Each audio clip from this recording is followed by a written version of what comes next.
সনদ বাস্তবায়ন নিয়ে বিএনপি অনাকাঙ্ক্ষিত পরিস্থিতি সৃষ্টি করেছে এবং এ ধরনের পরিস্থিতি ফেব্রুয়ারিতে জাতীয় নির্বাচনকে বাধাগ্রস্ত করবে বলে মনে করে বাংলাদেশ জামায়াতে ইসলামী। দুপুরে এক ভিডিও বার্তায় এসব কথা বলেন দলটির নায়েবে আমির ডাক্তার সৈয়দ আব্দুল্লাহ মোহাম্মদ তাহের।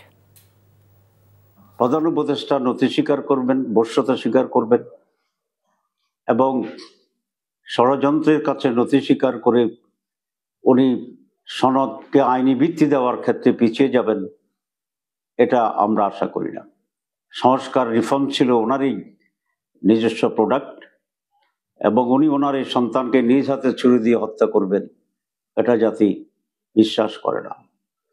আর যদি এটাই প্রধান উপদেষ্টা করেন তাহলে এটা জাতির সাথে যে ওয়াদা উনি করেছিলেন সেই ওয়াদার উনি ভঙ্গ এবং খেলাপ করবেন বলেই জাতি মনে করবে।